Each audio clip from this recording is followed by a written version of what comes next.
someone like this American who was, quote, inspired, unquote, by an ideology that he read about in the papers or saw online or in conversations and became motivated by, is a single person. Well, He that had no makes it special, much more difficult, Glenn, and doesn't it, that's it, to intercept? virtually impossible. Especially when Virtually people impossible. have problems. We want to return to what's happening in the States, in the Deep South, and that story that shocked so many people yesterday. An Islamic State-inspired terrorist who killed 15 people and injured 35 others in an attack on New Year's Eve in New Orleans. Well, officials are now saying he acted alone.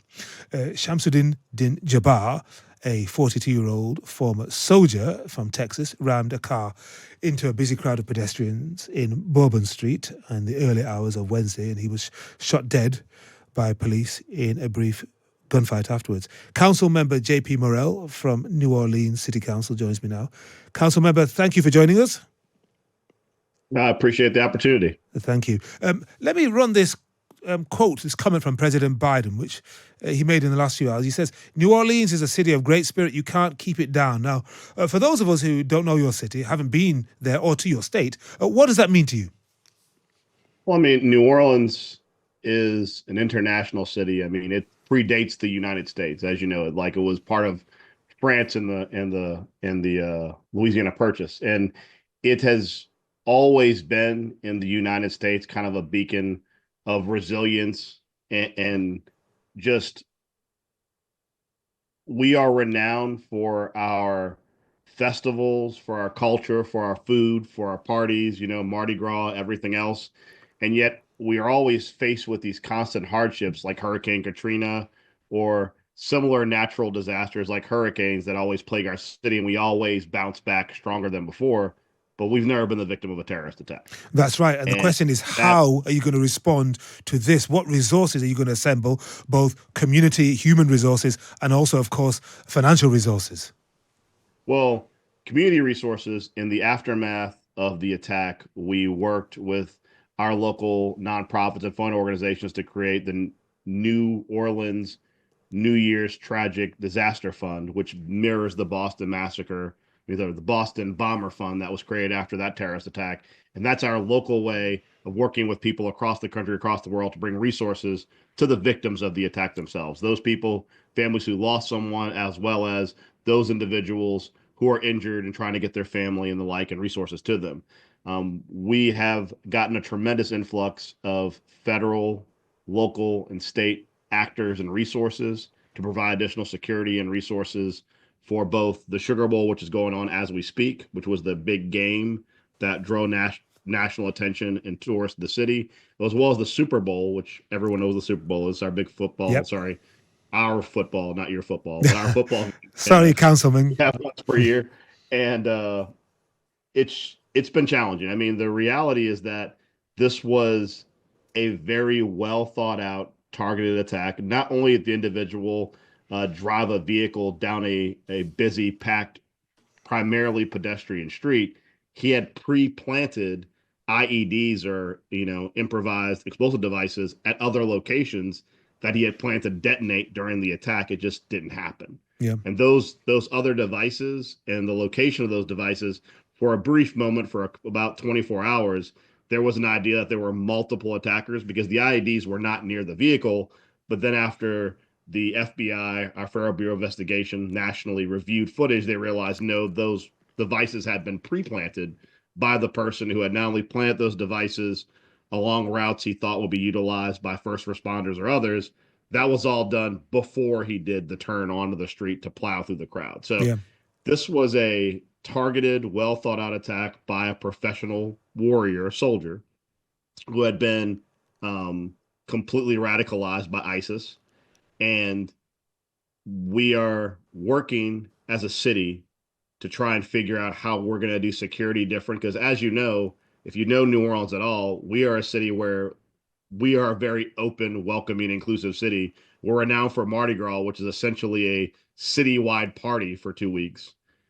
We have to figure out how we're going to change what we're doing with all these events and all these things we're doing recognizing that this has occurred and it's going to have to change how we do things in the city. We're You not. certainly will, Councilman, because if you want to maintain that reputation of being the big easy and welcoming people from all over the world where they can feel free with the Mardi Gras and all of that, then it's going to be very difficult to maintain that and radically increase security. And of course, I imagine there are recriminations. I'm just looking at a report from the Shreveport Times, which you'll know. The Louisiana Lieutenant Governor Bill Nungesser has attacked your mayor, Latoya Cantrell, saying she has failed to do enough to protect the city's residents and visitors from that attack. He says, I'm angry, and he called Mayor Cantrell and the administration dysfunctional. It's a clear lack of leadership. How would you respond to that?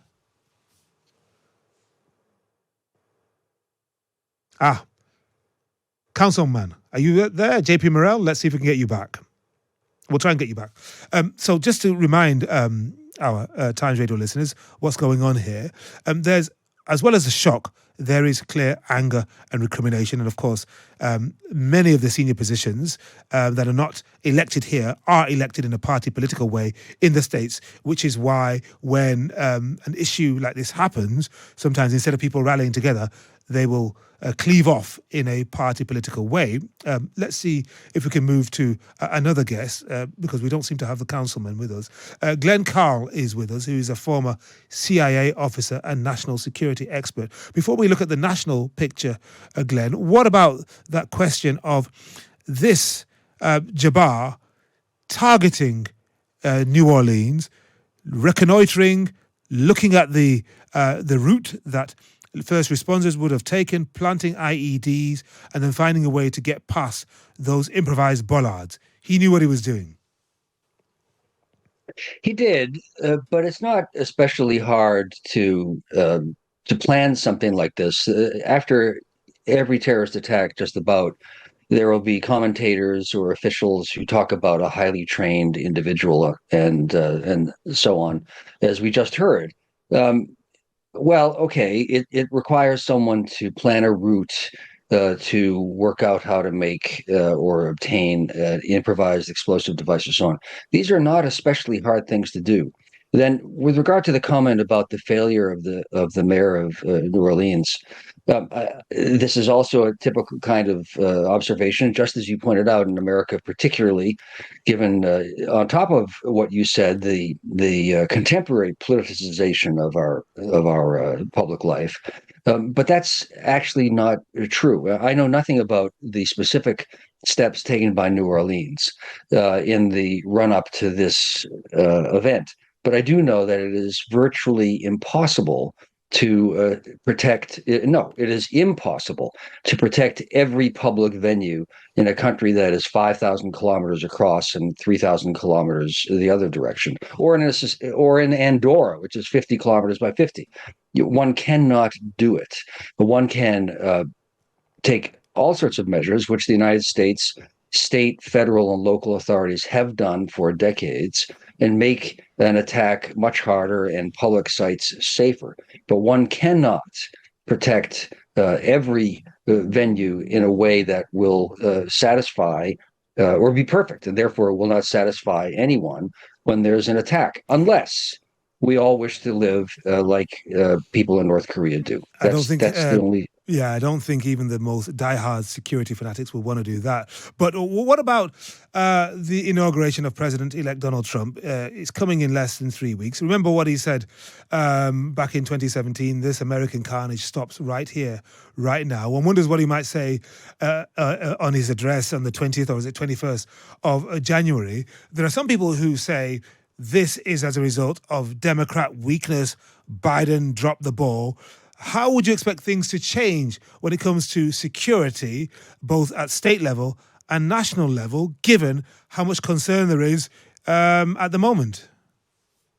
As you allude to, President-elect Trump has already said incendiary statements, which have about as much basis in fact as to state that I'm a professional basketball player.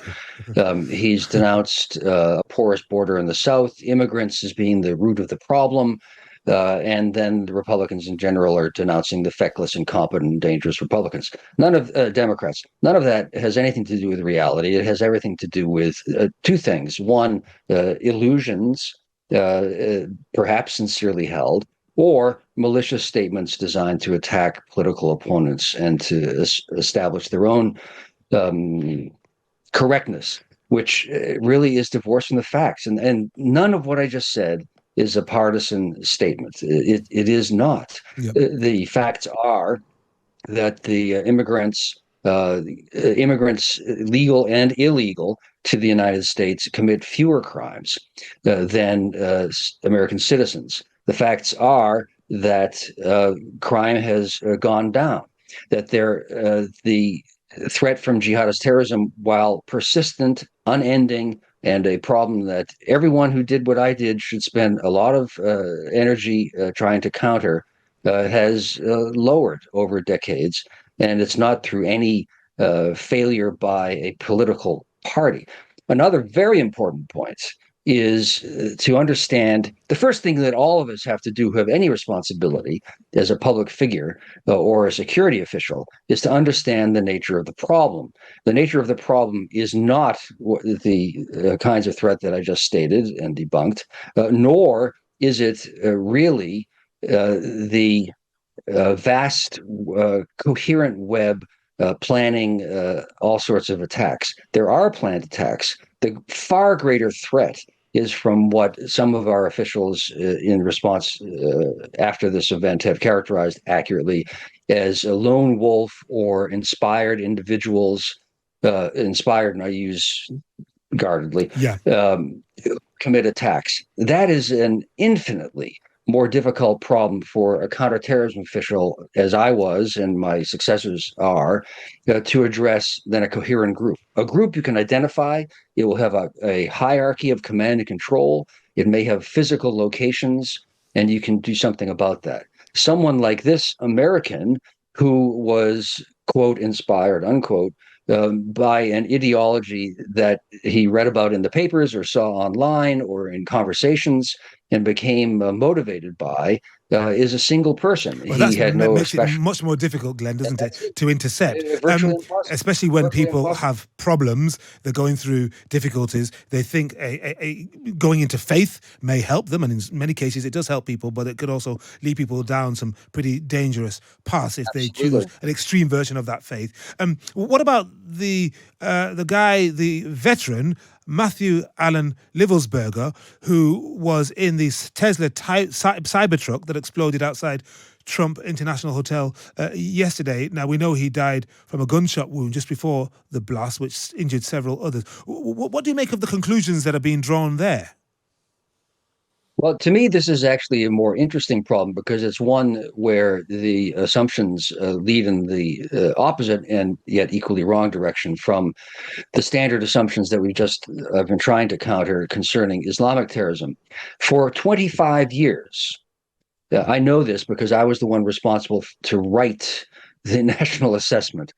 The FBI, the CIA, state police, law enforcement authorities have assessed that the greatest threat to American lives and treasure facilities in the United States is not foreign terrorists or jihadists, but domestic potential terrorists, generally from the far right militias, or from the eco terrorists, so that they have diminished in threat. That was not a congenial thing for the national security establishment to say, because it pointed the finger accurately at Americans who were supporting certain political movements. Yep. But that is a fact. This event in Las Vegas, I do not know, but fits the profile of a motivated American for political reasons rather than a foreign jihadist. Yeah. And that's been a larger problem that killed more people, with the exception of the 9/11 attacks, more Americans, and one that has not received, because we have not been allowed to pay the amount of attention to it that it deserves. All right. Glenn Carle, thank you very much indeed for joining us on Times Radio this evening. That's Glenn Carle, a former CIA officer and national security expert. It's interesting, the conclusion he drew there on the real threat to the American homeland coming from domestic as opposed to foreign entities. That's something that in this country has been controversial as well, because the former Home Secretary Suella Braverman said it was political correctness to say that far-right radicals were more of a threat to this country than Islamist terrorists.